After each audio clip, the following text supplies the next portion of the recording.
Hi, my name is Robert, and this is Broken America. Last spring, my neighbor David got a letter in the mail. Not a bill, not a notice.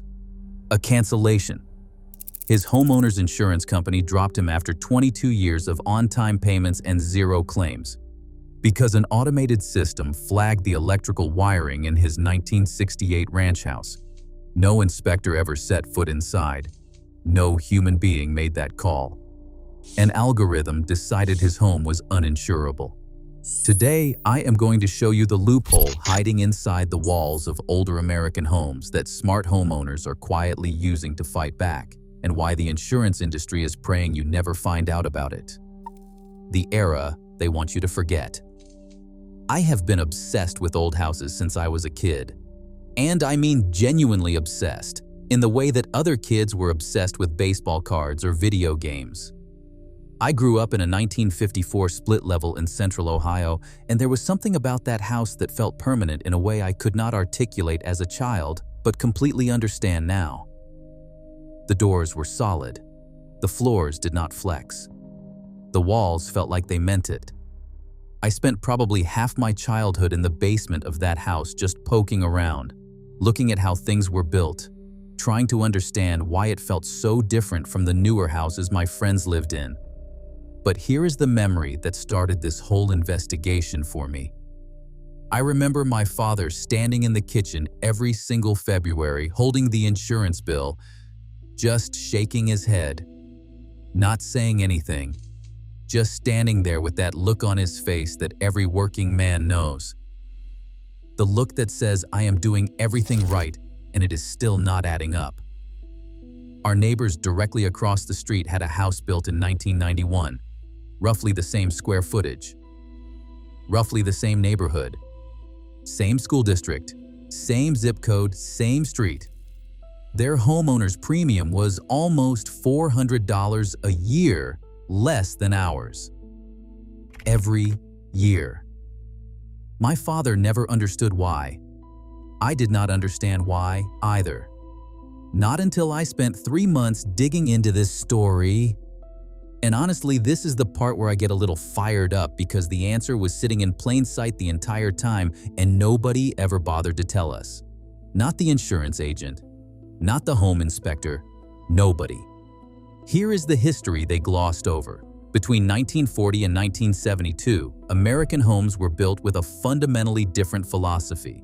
Not a perfect philosophy. I want to be clear about that. But a permanent one. The tradesmen who wired those houses were not chasing a deadline or a piece rate. There was no corporate mandate pushing 30 units out the door by Friday. These were craftsmen who understood that the work they were doing would be inside someone's walls for the next 50 years, and they wired accordingly. The gauges were conservative. The junction boxes were accessible. The connections were tight. The workmanship, in most cases, was deliberate in a way that is almost completely absent from modern construction. But two specific products from that era became the ammunition that insurance companies now use to justify canceling policies and hiking rates on millions of American homeowners who have done nothing wrong and have no idea it is happening. The first is knob and tube wiring. This is the open-air ceramic and cloth insulated system used in homes before modern plastic jacketed cable became standard. It has a reputation that is partly deserved and partly exaggerated. And we will get into the distinction in a moment.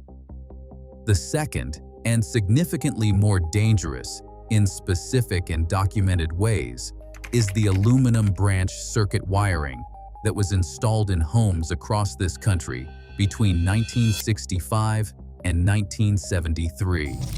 Not in the service entrance. Not in the big feeder lines.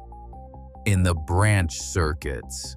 The wires running inside your walls to every outlet, every switch, every light fixture in the house. Insurance companies have spent 30 years teaching you to fear the phrase older home wiring as a single, undifferentiated threat. What they have deliberately never told you is that the fear is partly manufactured. that the specific risks are well understood by the engineering community, that those risks can be permanently and specifically remediated, and that when you remediate them correctly and document that remediation properly, you are legally entitled to demand a rate reclassification that your insurer will never voluntarily offer you.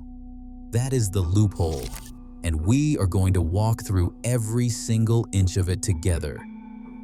The insurance rate scam nobody talks about. I'll be honest with you. I went down such a deep rabbit hole on this that my wife had to physically take my laptop away from me at midnight on a Tuesday. I had printed out over 200 pages of research. My desk genuinely looked like a crime scene investigation board. Red strings, highlighted actuarial tables, regulatory filings. My wife walked in, looked at the desk, looked at me and said, "Robert, you need to go to bed." She was right, but I am glad I stayed up because what I found changed the way I understand the entire homeowners insurance industry. Here is what actually happened. In the late 1990s and into the early 2000s, major insurance carriers quietly restructured their underwriting models to include electrical risk scoring. This is an internal rating system that assigns your home a risk profile based on the age of the structure, the type of wiring on record, and the panel brand listed in county property records. The critical phrase is "on record." They are not sending an inspector. They are pulling data from building permit records, real estate transaction disclosures, and third-party property databases. An algorithm looks at the year your house was built, makes an assumption about what is inside your walls, and adjusts your premium accordingly. This is the part I personally think is the most underrated part of the entire story. Because the system is automated, it cannot distinguish between a 1968 home with dangerous, unaddressed aluminum wiring and a 1968 home whose owner spent $12,000 3 years ago bringing every circuit into full compliance. To the algorithm, they are the same house. They pay the same penalty. The compliant homeowner is subsidizing the risk of every non-compliant home in the actuarial pool, and nobody told him that was happening. Now here is where it gets darker.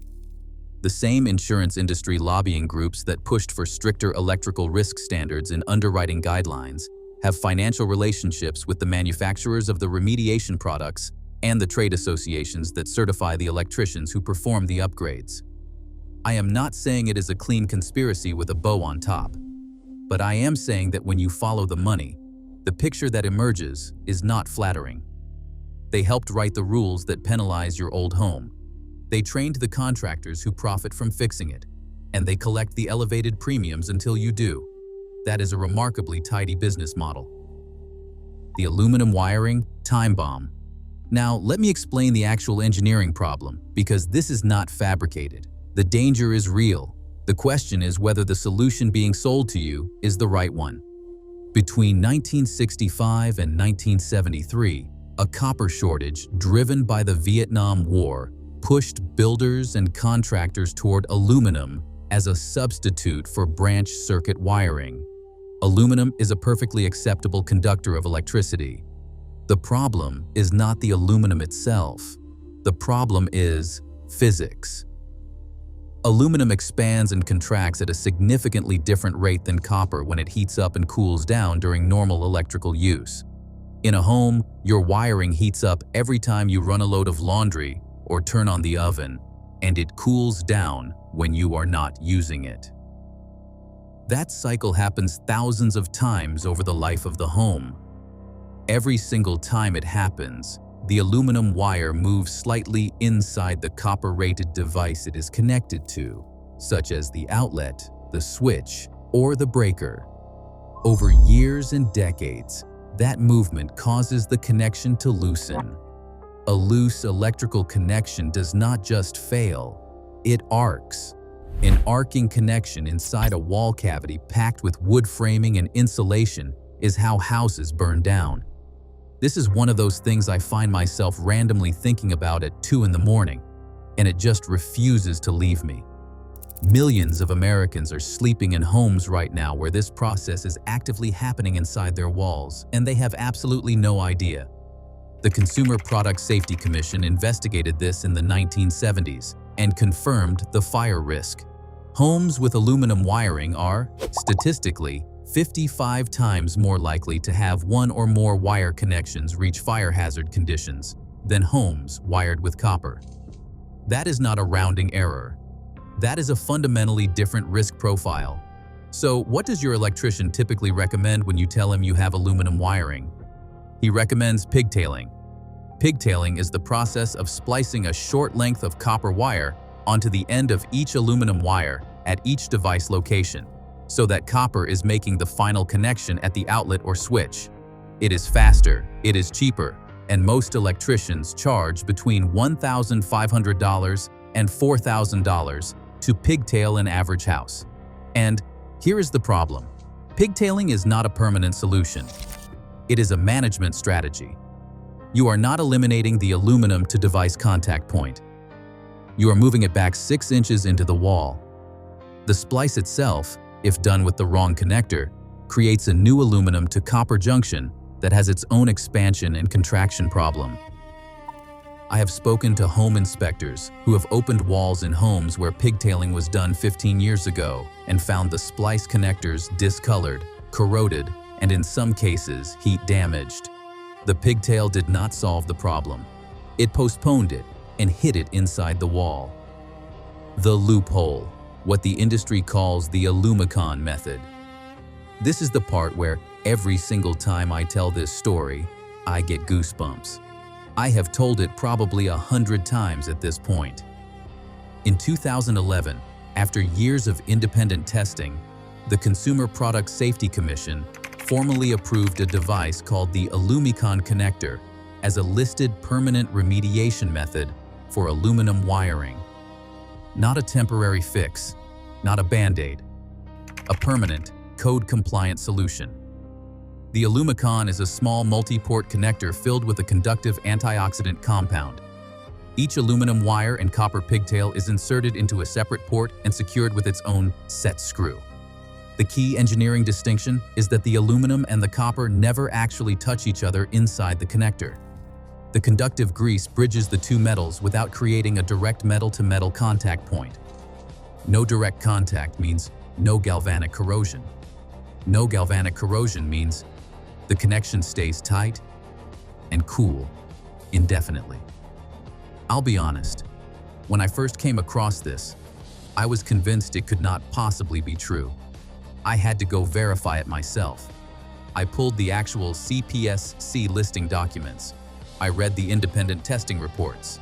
I called 2 licensed electricians I trust and read them the specifications over the phone. They both confirmed it. The Alumicon method, when installed correctly with documented compliance, is the only CPSC-approved permanent remediation short of a full rewire. Here is why most electricians will not bring it up unprompted. A full rewire on an average house runs between $8,000 and $15,000. An Alumicon remediation on the same house runs between $1,500 and $3,000. If you are an electrician running a business, which conversation would you rather have, the high-cost call or the small job call? The cost matters. Now, here is where the loophole lives. When you complete an Alumicon remediation and you get a signed inspection report from a licensed electrician documenting that the aluminum wiring has been permanently remediated to CPSC standards, you have created a document that your insurance company is obligated to consider in your risk classification. Homeowners who have done this and submitted the documentation proactively to their insurer before their annual renewal have reported premium reductions of 20 to 35%. Some have reported even more. Because you have not just fixed a problem, you have removed your home from the high-risk actuarial pool entirely. You are no longer a 1968 house with aluminum wiring. You are a house with documented certified permanent electrical remediation. That is a different animal, and the algorithm treats it differently. The panel upgrade that pays for itself. But the aluminum wiring is only half the battle. Hiding behind your drywall, there's potentially a second landmine that your insurance company knows about and has never mentioned to you. If your home was built or last renovated between 1950 and 1990, there is a meaningful probability that your electrical panel is either a Federal Pacific Electric stab lock or a Zinsco. These two panel brands represent one of the most documented product failures in the history of residential construction. And I personally think most people gloss over this part when actually, it is secretly the whole point of everything. The Federal Pacific Stab Lock panel was installed in an estimated 28 million American homes. The circuit breakers in these panels have a documented failure mode where they do not trip under overload conditions. A circuit breaker that does not trip is not a safety device. It is a decoration. When the wiring in your wall overheats and the breaker refuses to cut power, the heat has nowhere to go except into the wood framing around it. The New Jersey Division of Consumer Affairs investigated these panels and found failure rates that should have triggered a mass recall. The recall never happened. The company went through bankruptcy proceedings and dissolved before the full scope of the problem was acknowledged. The panels are still in millions of homes today. Zinsco panels have a similar failure mode, with the additional problem of the bus bar. The aluminum bus bar in a Zinsco panel corrodes over time, causing breakers to weld themselves to the bar.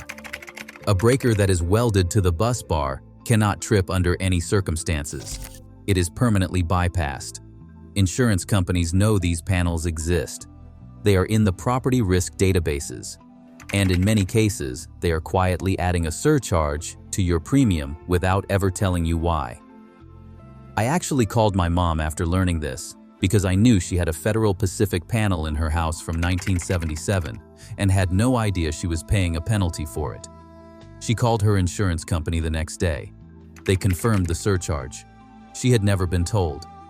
When you replace a flagged panel with a modern code-compliant unit and combine that documentation with your Alumicon aluminum remediation report, you have created what the industry calls a full electrical certification. This is the golden ticket. This is the document that forces a genuine reclassification conversation with your insurer. And if they refuse to adjust your rate, it is the document that lets you walk across the street to a competing carrier and demand a better number. Because you now have proof that your home is not the risk they priced it as. How to actually use the loophole. So let me make this practical, because information without action is just trivia. I have sat through too many conversations with homeowners who understood the problem perfectly and did absolutely nothing about it. Do not be that person. This is not complicated. It is 5 steps and a phone call, and it could put hundreds of dollars back in your pocket every single year for the rest of the time you own that house. Step 1. Find your electrical panel. It is usually in the basement, the garage, a utility closet, or sometimes mounted on an exterior wall inside the house. Open the door. Look at the brand name printed on the interior panel face or on the breakers themselves. If it says Federal Pacific, Stab Lock, or Zinsco anywhere on that panel, write it down and circle it. Take a photograph. If the brand is not immediately visible because the label has faded or been painted over, do not guess. Take the photograph anyway and send it to a licensed electrician for identification. This step costs you nothing and takes 4 minutes. There is no excuse to skip it. Step 2. Identify your wiring type. I know this sounds intimidating, but it is not. If your home was built between 1965 and 1973, the probability of aluminum branch circuit wiring running through your walls is extremely high. A licensed electrician can confirm this without opening a single wall. They pull an outlet cover plate, look at the wire at the device box, and they know immediately. The wire color, the stamping on the insulation jacket, the way the wire oxidizes, these are dead giveaways to a trained eye. The whole process takes 10 minutes. Ask specifically for this. Do not just ask for a general inspection quote. Ask them to identify your wiring type and put it in writing. Step 3. Get a certified inspection report. And I want to be very precise here, because this is where most people make the mistake. Not a quote, not an estimate written on the back of a business card. A formal, written inspection report on company letterhead, signed by a licensed electrician, that documents the wiring type, the panel condition, and specifically states what remediation was performed and to what code standard. This document is your entire leverage. Without it, you are just a homeowner making a phone call. With it, you are a property owner presenting evidence.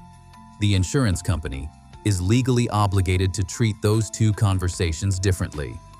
Step 4. Submit the documentation proactively to your insurance carrier before your renewal date. Do not wait for them to request it. They will never request it. That is not in their financial interest.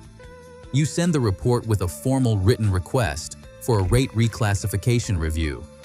You keep a copy of everything you send. You note the date and the name of the representative you spoke with. Step 5. If your carrier refuses to reclassify, you leave. You take that certified report and you shop it to competing carriers. You are no longer an unknown risk walking through the door. You are a documented, inspected, remediated property with a paper trail that proves it. That is a fundamentally different conversation, and the market for that is genuinely different. One last thing, and I mean this seriously. Do not let an electrician talk you into skipping the documentation step to save a little money on the administrative side. The physical repair without the paper trail is exactly like paying cash for a car and never getting a title transferred. The transaction happened. You cannot prove it happened. And proof is the only language the insurance industry speaks. The verdict. Here is what this is really about.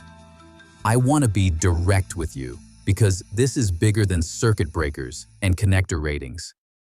The home you own is being used against you. The insurance industry has built a system that penalizes the age of your house, assumes the worst about what is inside your walls, and collects elevated premiums from millions of homeowners who have no idea the surcharge exists and no idea it can be challenged. They profit from your ignorance of your own infrastructure. That is not an accident. That is the business model. When you rewire your old home correctly and document it properly, you are not just making your house safer. You are opting out of the system that I designed to keep you paying. You are taking ownership of the one asset that is supposed to represent your financial security and refusing to let a corporation use the walls of your house against your bank account. This is the same story we tell on this channel every single time. Whether it is the sealed bearing in your washing machine, the Luan plywood rotting inside your trailer walls, or the linear compressor shredding itself in your refrigerator, the common thread is always the same. They are counting on you not knowing. They are counting on the gap between what they understand about your property and what you understand about it. Close that gap and the leverage shifts. The most expensive home is the one you do not understand. Learn your walls, learn your panel, learn your wiring. Because the moment you do, the insurance company stops being the expert in the room. And that is exactly where they never wanted you to be. I'm Robert. This is Broken America, and I'll see you in the next one.